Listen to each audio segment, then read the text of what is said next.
Right, me very good evening. Emfa Emra Mandatus TV. Yes, and they your first day. I will share channel no, and I said we enjoy our page we now. Would you say oh subscribe na also will leave you comment na bibia answer to my like page no na share na union so me and subscribe na enema me and free adomo enko adomo me and for my Mandatus TV fabulous de fabulous bobobo krobia kumase Asante Kotoko omo ena yeti eba apa abetown na enema enso etime create me etimo me patcho wo dia say wo subscribe to Mandatus TV wo subscribe to Mandatus TV na nei say wo uyo obi a wonso open nwom pa yes open nwom pa say open so tie nwom open so tie live worship open say unya nwom yenuan SDF wonso am kokwase da soro na Pastor Kechre ewo YouTube wo search ya yes papa no oshatade bru e no da ho subscribe ono so no betimi ammo no so enwompa na bibia enso etime kwene ne no Mandatus TV the fabulous onsem eba yes set the ball rolling fast na enema so akwedimo a brand to that screen so no Evans Atumako redu me pacho ni sa brand no wa join Karela United ewo loan na Kotoko team no omo ye omagense nka omo to brand no ama nako outright na brand nsema wakare che Kotoko company mfo ene say our unfinished business with Krobia Kumasi Asante Kotoko into on person beko permanent deal ewo so ko loan na achiro Sansiba Park ebesi akama Asante Kotoko na nsema brand ne ken no empanimfo na ne jihu bruta ema enema enso ekoye etime eduma no eno enti ena branten de Evans Adumakuredu ne move to any Karela no ekoye loan ya break sa soro no etime eduma esa de bia e catch us ye flex no ekura ya da bia yetime flex no enso abedown ewo Krobia Kumase Asante Kotoko so na enema enso etuma kwe me pa chotie sansan we pa nyame second se Asante Kotoko team no be secure any a bomb patel. Hey, a big eno urama sponsorship. Na sa sponsorship na bano. Me patcho near te and say Kotoko any telecommunication eno urama network and 18 come on Vodafone. Yes, maka my body ne diamond Vodafone. Kotoko company mfoni omu tin come on. Me patcho te de ono enye dan. De ono enye dan. Ukwati ba bia se deal no dan na me pa cho bogu deal no enye dan deal no ebetumi abreki deal no ebetumi afa enti ya confirm etiama o Mandatus TV a onsam no bibia ekwe etumetuma subscribe to Mandatus TV na enema enso enkwe enfma me pa cho te sanse we pa unim sa brand Kwame Baah wa free Kotoko team ne eko na abranten sama odi atudwane de echenkure wada Kotoko fo ase wada team nase ada management ase ada board nase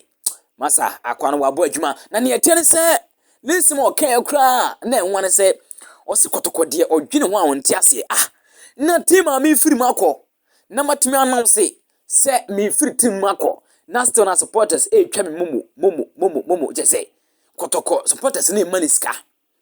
Kotoko team amasa so no owu ko ba akra be Asante Kotoko ene nsema Kwame Baah odi atudwa. Where breaking news, they down. Breaking news. John Tedeku, formerly of Wafa, wouldn't say a brand no Wafa for player. So far, so good. Jenny Krobia Kumase Asante Kotoko. Yes, John Tedeku.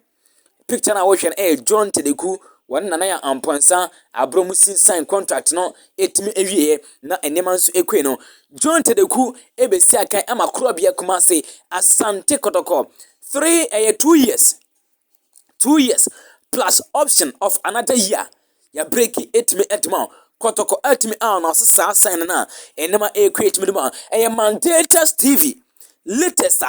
efa football club ya Asante Kotoko no ye de ba entene would ya say wo subscribe na once no wo leave you comment na enema so etmi akwe etmi edi ama me pacho tewe pa opona ne thing ene no Seidu Zebo Crew Seidu Zebo Crew Uni so Asante Kotoko coach na Abdullah Gazeli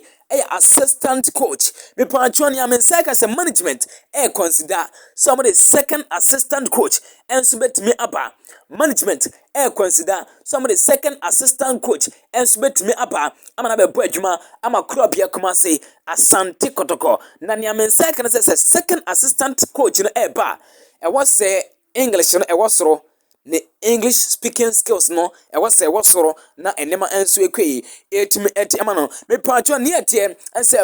ababa ne din ene Barbara Gonzalez or chief executive officer Emma Simba FC na me pacho ti ababa wane say crop ya kuma say Asante Kotoko team no